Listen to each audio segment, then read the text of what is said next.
To explain to everybody what exactly is going on between the Leafs and the Flyers about Eric Lindros. Dave Landis has more. Last Saturday, the Maple Leafs and Flyers agreed in principle on a deal that would have brought Eric Lindros to Toronto in exchange for Danny Markov and Nick Antropov and a first-round pick going to Philadelphia. On Monday, the Maple Leafs Board of Governors approved the deal. Everything was set to go. On Tuesday, Pat Quinn called Bobby Clark to verify the names and the draft pick with the intention of calling the NHL to make it official. That's when Clark said, "We want Thomas Kaberle," and that's when Quinn said, "The deal is dead." I'm not very happy with how all this transpired. I mean, we operated at the request of them in the very beginning, of them being Philadelphia, and I don't like the way the thing went down very much. We met what they asked for, word for word. Look at this poor Pat Quinn scenario is a bunch of bullshit. Told him all along the scenario that we were going to operate under. He's knowing that. I don't give a shit about the Toronto Maple Leafs. I hope it's over.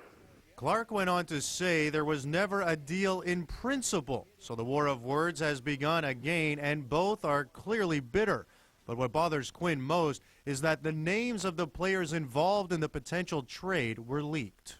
Then that's a breach, in my opinion, of good business manners.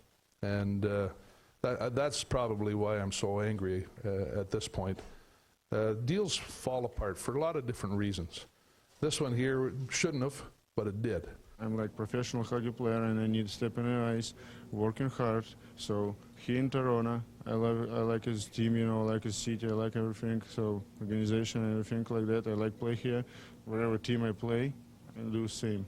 It's good one for us, for my wife and for children, because we don't want to live somewhere in Philadelphia or stay here. Yeah, it's pretty good for us.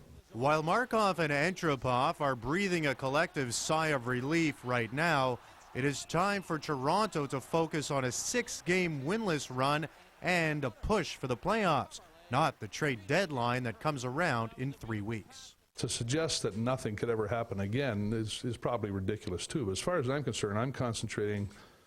We got to get back to work here. This has just been hanging around too long, and our approach is the 22 guys we have in there, 23 guys, and let's get back to work. It's a win-win situation for the blue and white. If they beat the Canucks, they overcame major distractions in the wake of the Lindros deal. If they lose, they were supposed to because of those very same distractions. In Toronto, I'm David Landis, The Score. Thank you very much, Dave. Well, we've heard from Pat Quinn. We've heard from Bob Clark. What do you think the Big E has to say? Well, he was talking today in Toronto, sort of.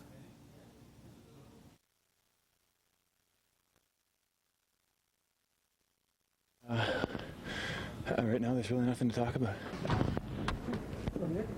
Just over a week ago, Eric Weinrich turned down a 3-year contract worth $2.5 million a year from the Habs. So the news out of Montreal today really isn't that surprising. Bob Harwood explains.